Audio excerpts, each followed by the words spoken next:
Hello, y'all. I am back on this exercise bike, and I got my lemonade, hot fries, and M&Ms. I know. You're thinking, but you're on your exercise bike. But I'm just being honest, in case you hear a little rattle in the background. So this video is kind of going to be a difficult one for me to do. And the reason it's going to be difficult is because it's going to be about people that are under 18. It's going to involve a lot of brutal honesty that you might not want to hear. So if you're one of those kind of people where you think teenagers can't be evil, it's all the adults' fault when they turn out wicked and evil, the path that they continue to go on even when they leave their teenage age into their middle ages and things like that becomes even more horrific. If you're sensitive in those areas, then this video ain't for you. However, if you're willing to learn something new or learn something in a different way that you never looked at it before in this way, this is an excellent video for you. Also, you may have had similar experiences. So you're going to automatically resonate with it, or you have seen or heard this happen to someone or someone in your family. So my disclaimer is this is not to attack kids or anything like this, but I just got to be brutally honest, right? And I'm going to begin with explaining this. This thought crossed my mind. I have not heard this anywhere. If someone else has said it, I never heard it. Lions. Lions are predators, right? You can't get a lion to fly like a bird. It won't do it, right? It's not in its nature for a lion to do that. Now, a bird is able to swoop in on the ground before it flies off, right? But normally, most birds won't do that with lions around. Birds have enough sense to know these are lions. I don't belong here. So there's a, what do you want to call it? Territorial piece to that. So, and the reason I'm explaining it like this is it's kind of like this. When you're having your children, you don't know about the word narcissism all the time. Because to be honest, if y'all knew what a narcissist was, a lot of your children would not have made it here. Just being brutally honest. Okay, if you have had experiences with children that you felt like you raised or taught enough, and they still ended up genetically like their parents, and you couldn't do nothing with them, then you would understand where I'm coming from, right? But again, like I said earlier, you can't make a lion fly. It just can't do what a bird can do. A lion don't have no wings. Whether it's a lion or a lioness, a lion and a lioness has 4 legs, no wings. So it's not going to fly. It's not going to ever do that. So that's the same philosophy that goes into your children. So when you have children by narcissists and sociopaths, you will be able to ride it out by the age of about 17. Some will start clicking on you about 14, maybe 13, maybe 11, but there's going to be a change in the dynamics of this child. Sometimes there's also some trauma added to it.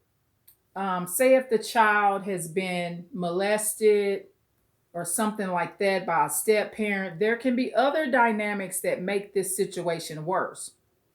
However, in general, what's going to happen is, a lot of times, especially in cases like molestation, the child keeps it a secret, and then you're empathetic, you find out at some point, you defend the child, you get rid of the pedophile. However, that won't be good enough for that child.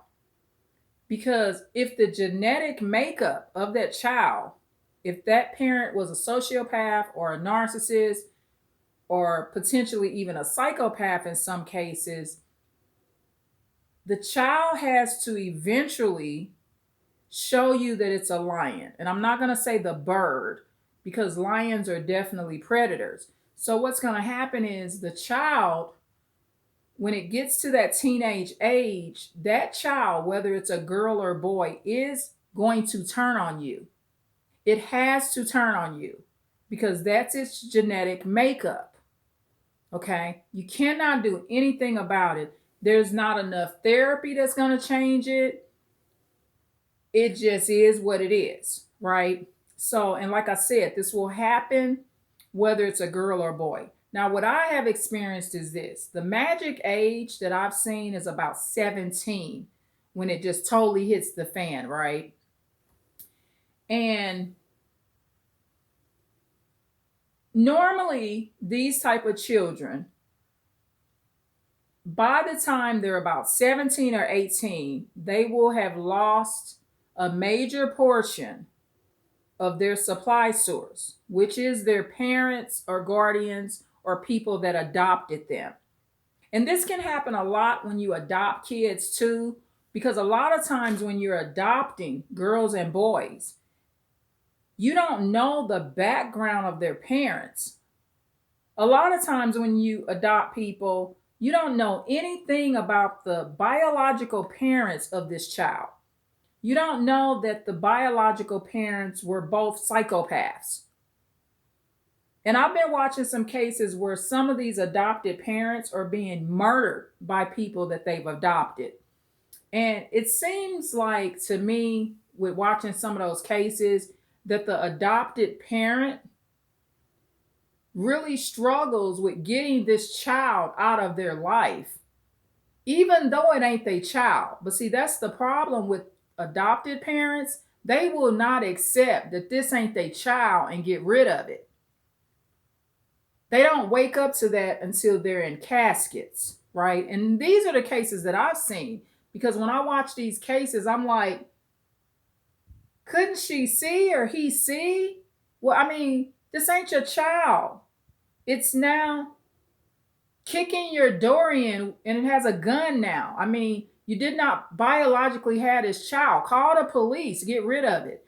But they really, I think adopted parents, they really want to fulfill probably what they think the Lord put on their hearts to do. So because of that feeling of, I'm not gonna give up on this person because I adopted them, they end up getting killed. I've seen several cases where adopted parents are getting murdered. And the reason they're getting murdered is because you can't make a lion fly. Remember? So that's the outcome. However, when it happens to biological parents, normally this child, whether it be son or daughter, flips out by the time they're 17. They may try to fight you, cussing you out. In these cases, these children will normally move out. Sometimes they'll end up homeless on the street for a while. Some of them will end up going to their parents in other states, or they have another parent that you send them to. But the problem in these cases, even if you send this child to the parent, you got to remember this, and this is something I didn't understand at the time, right? Many, many years ago.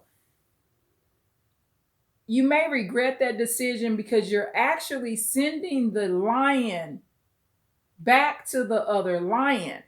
So what happens is that narcissist child that has that genetic makeup will be abused by the father or mother when you give them away. But see, at the time, you don't know those dynamics because you don't even know why this is happening. You just think this is an unruly child. You don't know that it's a narcissist or psychopath. So you're like, I can't handle it, so I'm going to send him or her to the other parent. A lot of cases, to be brutally honest, y'all, these children do not live out all their days. Many of them will die before they even make it to 40 years old. And the reason that is this: number one, they're evil, okay? And I don't care how much you don't want to believe in a Bible or you want to say, oh, it's a bunch of crap or whatever. One thing I've learned is this: when it say a disobedient child does not live all his days, and it's talking about girls too, not just boys. The biblical reference is talking about both. They will not live all their days. Let's just say it like that. A disobedient child will not live all of their days. And it doesn't necessarily mean they physically die all the time, but they're pretty much tortured souls. And they're disrespectful, wicked spirited, users. They don't care nothing about what you did for them as their mom or dad. They're very irrational, and they're just going to take the genetic makeup of their evil parent. Now, a lot of times this evil parent will say to you, when they die, they'll say this to you: they was going to be effed up anyway because you're effed up. They're talking to the empath. But what that narcissist and that sociopath or psychopath is doing, they're projecting. So what they're really saying, it applies to themselves. So if that psychopath parent says that to you after you lost your child, whether it be a son or daughter, and it will especially be said in the case, say it's the dad saying it to the mom and it was a daughter. It's easy for that psychopath to say, well, this child was gonna be effed up anyway. And this is how the psychopath words it, y'all. This child was gonna be messed up anyway because you effed up. They're talking to the empath. But the reality is the psychopathy and the genetic makeup of that so-called effed up daughter in this case comes from the wicked dad. And this is proof of it. In this particular case, and I'm talking about a real life situation, in this particular case, the wicked dad been doing this wicked cheating, abusing women, all of that stuff since teenagehood, right? All the way until middle age, okay? This person has had a trail of this 40 years, we'll say now, just about, right? And sometimes it's the other way around. Sometimes it's the mom, the psychopath mom. And remember, all psychopaths are also narcissists. The psychopath mom, when their son dies, she'll say it to the empathic father. The reason he was messed up or our son was messed up is because of you. But she's projecting also. That's actually an empathetic man, but she's saying it because she's projecting her sickness onto the empath. So in that case, say the son was a full-blown drug addict and he died because he OD'd. And they say these cruel things to empathic people after their children have passed away. And we're talking about adult children. But a lot of these children, you know, going back to what I was saying, a disobedient child does not live all of his days. A lot of the reason is this, okay? This is what happens too, a reason why, other than just the Bible. Because I know a lot of people ain't all into the Bible like that. So we just going to use logic and reasoning. One reason it happens is when they get out in the real world and they keep entertaining other wicked people, because they're going to attract other wicked people like themselves, the world ain't going to tolerate them. So many of them are killed, shot, beat to death, things like that. Now, not all people that are shot are wicked. I'm not saying that, but I'm talking about in these cases. So what happens is their time runs out, right? Their time just runs out on them. So that mercy and grace from the universe, it just ain't happening for them, right? because it's a certain time you just need to stop doing what you're doing. And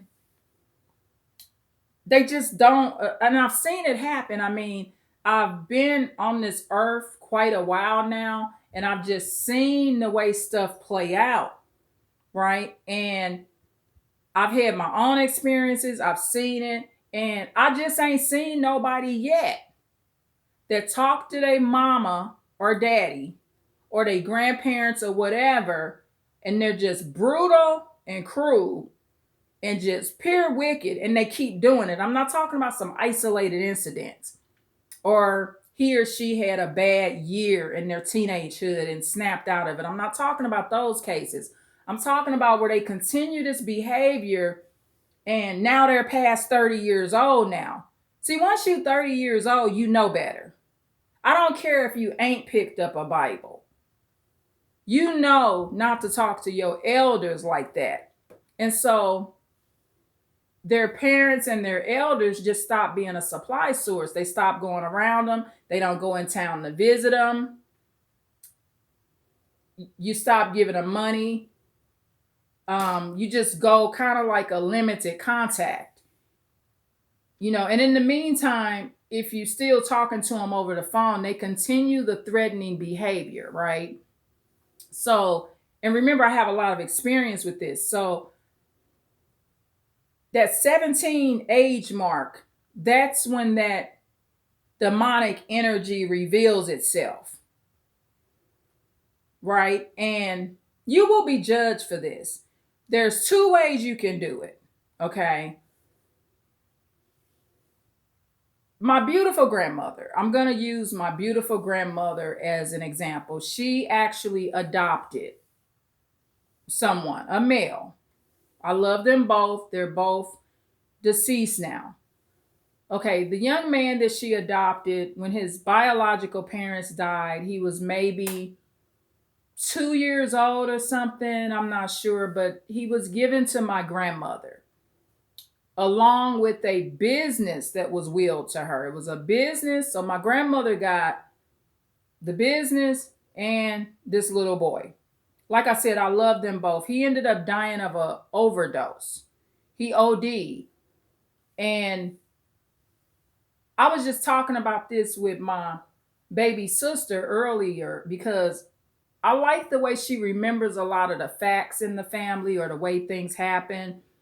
Sometimes when her and I are conversing about things, I may remember something that she don't. She may remember something that I don't. But normally we come to the same conclusion that this is what happened.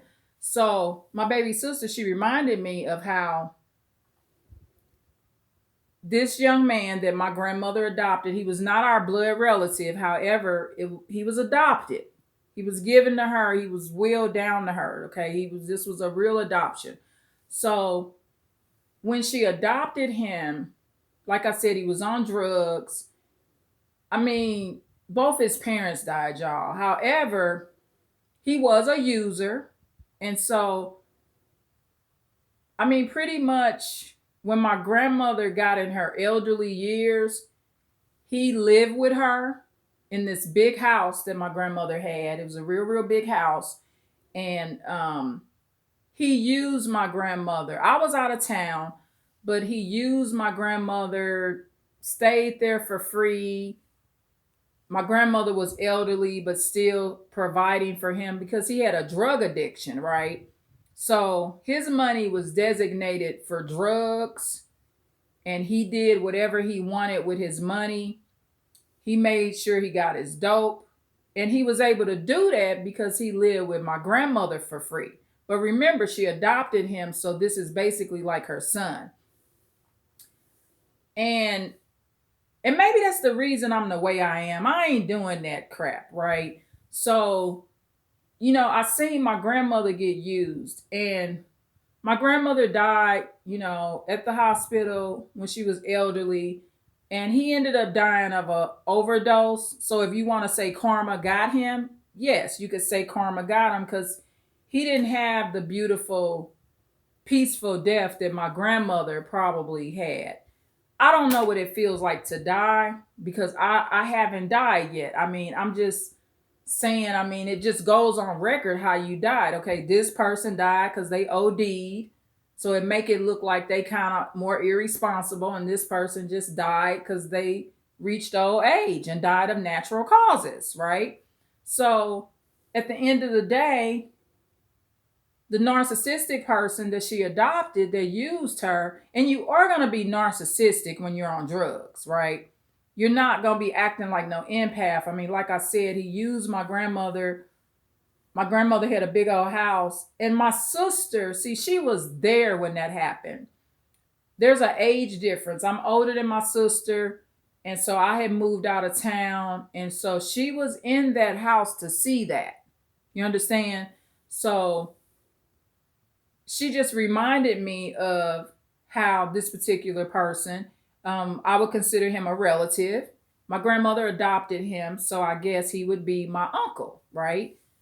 So I guess I'll call him my uncle.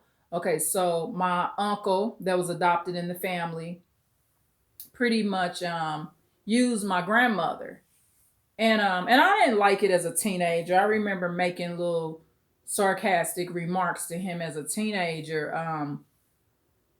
I could never figure it out, but it was just something about him I didn't like. And what it was that he was using my grandmother. And I knew I didn't like that my grandmother enabled him. I mean, I didn't know about the word enabling. I didn't use that word as a teenager. That's a word that I learned in my adulthood. You know, I'm not going to be lying and talking about, oh, I used all these big words when I was a teenager. No, I never used the word enabler until I got older because I didn't know what that was. I just knew that they were a user or they were ripping you off. But yes, my grandmother definitely enabled his addiction, enabled him to be a user, and she basically enabled her own abuse. Now, this particular uncle of mine, you know, adopted, we're not blood related. She or he never got physical with my grandmother. He was never violent. Never got violent towards anybody in the family. Very calm spirited in that way. Um, I would say, in some sense, he had a genuine good nature. I think his parents, his biological parents, were pretty good natured people. So he had this calm spirit. He was spoiled. My grandmother spoiled him. I think his parents spoiled him before he died. So he was used to having all of his needs met, right? But yeah, basically, he just used my grandmother. So, anyway, that's just to kind of give you an idea of how this works so you don't be in these situations. However, going back to when they're about 17, and I think even with this particular person that my grandmother adopted, my uncle, he actually showed this using behavior, and he got on drugs in his young adulthood. I mean, I think by the time, let me see, because I think he's about maybe 15 years older than me. So 10 to 15 years older than me. So basically, when I was about 15, if he's 10 years older, he would have been 25. If he's 15 years older, he would have been 30. So he was already on drugs and alcohol at that point, right? So he got on that stuff. I'm not sure the exact age, but he was in his 20s or early 30s, and I know for sure he was already on cocaine. Snorting cocaine was his drug of choice. And sometimes, well, when I was being raised, when I was staying with my grandmother, he didn't live with us. He would come and stay with us every blue moon, like if he had lost his place or was waiting on a place. He oftentimes lived in like condominiums and stuff. So I remember that, but he was already grown. Yeah, I think we were, 15-year age difference. Yeah. So there was about a 15-year age difference, I think. I'll ask my baby sister about that. But I pretty much know we were about 15 years apart. So, or close to it. So we weren't raised in the same house because by the time my grandmother started raising me, he had moved out, right? Because just say hypothetically, I moved in my grandmother's, I was around my grandmother's house about 5 years old.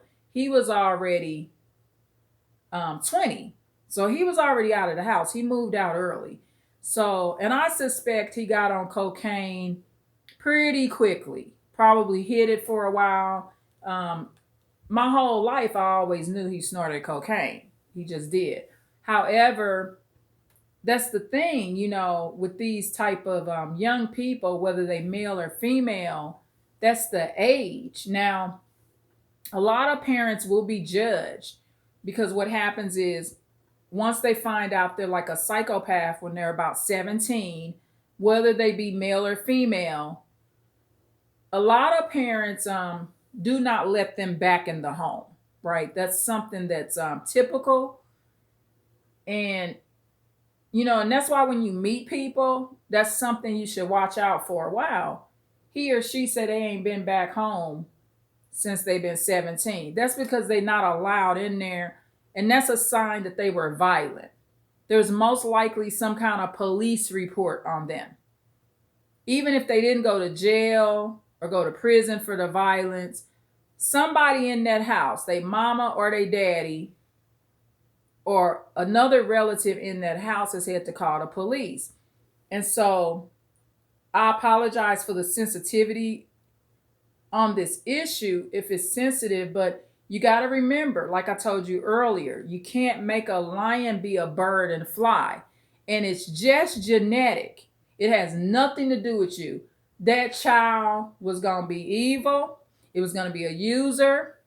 It wasn't going to matter how you trained it. And the proof of this is these particular sons or daughters or girls or boys that end up this way, a lot of them have been raised in very good environments, not molested, not raped. They had the basics, they had their basic needs met. And another thing, I'm going to just say this. Somebody being molested and you didn't know that they were molested, because pedophiles don't say when they marry you or meet you, they don't have on a t-shirt that say, I'm going to molest and rape your kids. A child being molested and choosing to torture their biological parent that didn't know it was happening, that's not okay. And not all children react that way. Some children actually get closer to the parent that protects them and gets rid of the pedophile because you didn't know they was a pedophile. But see, the problem is, the step parent does that stuff, but the biological link of that person that's torturing you, they come from a psychopath. They come from wicked people, right? And then, like I said earlier, in a lot of cases, the child is sent back to these wicked people about the age of 17 for them to just carry out their karma, because that's all that's going to happen. So in a lot of these cases, as sad as it may be, we all want this experience where, okay, you die before your children. In many of these cases, these sons or daughters will die before you. You will outlive these people. You just will. And it's nothing you could have done about it. If you would have given this child up for adoption, it would have happened anyway. I just used an example of what happened to my grandmother, right? Happened to my grandmother. And a lot of people, and I think I might have pointed this out on another video, or I wanted to. I think I have said this once before. This is the thing. A lot of people, and I believe this as I grow and learn, a lot of women, when they're having their children, they're aware of psychopathy. They know about narcissism. Sometimes they know they are one. Sometimes they know that they're carrying the offspring of a psychopath. So that child's father is a psychopath. And so a lot of women, because they know that they have psychopathy or the baby dad has it, they will choose to give that baby up for adoption because they know about the genetic makeup of what this child may be.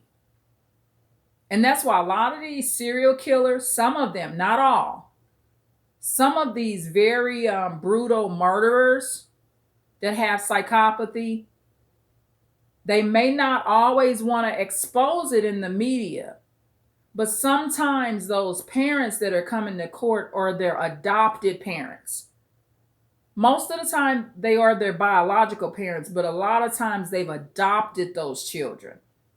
So those are actually the biological offspring of some other psychopaths, right? But a lot of women, they will know, they know more than we do. Like when I was having my children and when you was having your children, you may not have known this information. But for the women that know about it, and a lot of them won't give it up for adoption, they will abort these children. And the reason they'll do it is this: they believe that wickedness is hereditary. So a lot of times, say for example, a woman gets pregnant and the baby father brutally beats her while she's pregnant. She aborts that baby because she knows about genetics. I'm not saying it's right.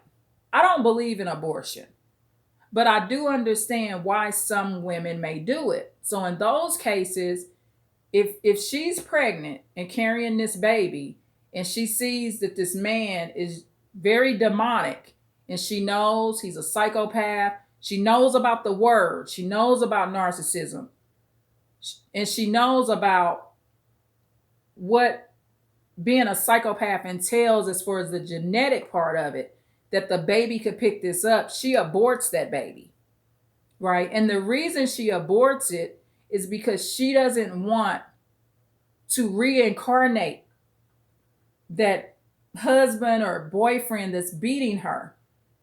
She says, "Oh, let me get rid of this problem because this may grow up the same." She understands that. I didn't understand it when I had my children. Didn't know nothing about it. I know about it now. That's why I'm sharing this video. And I'm teaching about it now because now I know about it. So you can know about it. A teenager may listen to this. Now she or he knows about it. And you can make better choices when you're producing offspring, because you want to make a proper choice. The proper choice should be not to even get pregnant by these type of people. That could be your best bet, because it's going to be a luck of the draw, right? Just say you have 6 children, 8 children, 10 children with these psychopaths. You might get lucky and 2 of them out of the 10 or 6 or 8 be normal. And when I say be normal, where there's the luck of the draw where they pick up on your empathetic traits, they pick up on the different gene. But that psychopathy gene is strong, y'all. It just is. It's a very strong gene. It's almost like equivalent to what people would consider like a curse. The devil's children. You could call it whatever you want. You got so many different ways of wording it. And yeah, you want to believe everybody that come here is produced from the Lord. Yeah, you can believe that. However, it's their choice on who they follow. And remember, you cannot make a lion a bird. It won't fly. It's genetic. Like, I was going to be short. I'm not a tall woman. I was going to be short. That's it. I ended up being able to grow long hair. I was going to genetically be able to grow long hair. My grandmother them grew long hair. So it's just some things going to be in your makeup, right? I was going to have this voice, right? This is just who I was going to be. Now, this lemonade, yeah, I'm drinking this lemonade. I figured that out. that may not be a genetic thing. That's something you learn through culture, and somebody taught you to drink lemonade. You came across it and tasted it and liked it, even though you may not have liked it at first. Yeah, things like that you may learn and adjust. However, closing this video out, I've been on this bike like 35 minutes, y'all. It's just gonna happen. So don't be surprised if you've seen it or it's happened. But worst case scenario, parents that don't get out of these situations, that don't see the red flags and the psychopathies in the bloodline. I'm gonna give you a perfect example. And I got the videos, the Taz and Jazz case, the twins that were murdered, or the twins that murdered their mother. I'm sorry. So Jazz and Taz is a perfect example of it. They murdered their own mother, right? And they were about 15, 16 when they did it. And in that case, the psychopathy came from the mother's side, because all of those women, I think going back to their grandmother and potentially great grandmother, those were wild women. And they were wild women because the psychopathy was there, I believe. There was traits of it, right? And there was also some narcissism. There was some manipulation that Taz, them grandmother, was able to say her mother was exploiting the great grandmother. So it was like a line of all these women, and all of this drama was created. The twins were spoiled. There was no consistency. There was no real discipline. There wasn't always stability. They were back and forth at times. But one of them twins told the mama in court, if I go back to your house, I'ma kill you. I can't remember which twin it was. The twins, of course, are not happy about their result, because their result was I think they got sentenced to about 30 to 40 years in prison, right? And they got sentenced to that. However, at the end of the day, I mean, they was calling the detectives and the police stupid, right? You know, from the very beginning, I mean, they was manipulative, tried to get away with it. They just did. And so that would be a perfect example if I could just think of a case off the top of my head. And it's not to say boys can't do this too, but I just thought about the twins, Taz and Jazz, how that psychopathy or traits of narcissism went through the mother's side of the family. And they brutally stabbed their mom. I think she was stabbed about 50 times, drowned her in a bathtub, stuff like that. And that turning on her and that psychopathy had to come out about when they were 16, because that is just what was in them, and they weren't going to be birds that flew. They're lions that are on the ground to be predators. That's just what was in them. Okay? And them not being disciplined and trained properly and not having boundaries didn't help the situation.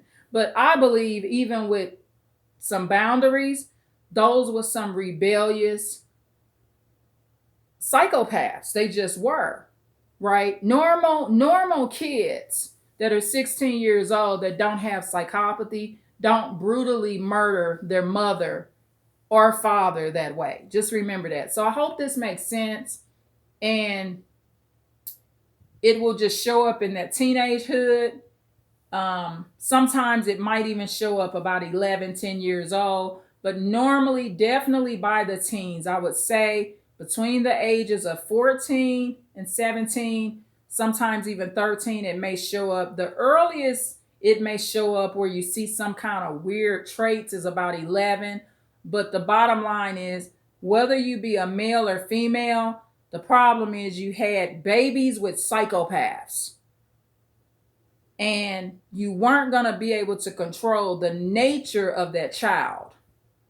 And if the Lord allows you to discard them or have limited contact with these individuals, your life will be saved and you won't end up like Taz and Jazz mom, the twins that murdered their mother.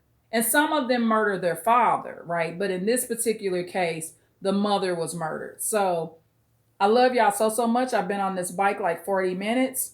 I didn't eat the hot fries or the M&Ms and the lemonade I got y'all. I thought it was gonna be kind of rude to be eating in the video, and I really got into this video, y'all. So this, like I said in the beginning, this was a hard video for me to do because I do love children. I'm sensitive to their needs. I've raised them, not just my biological children, but I've helped raise and assist in other people's children.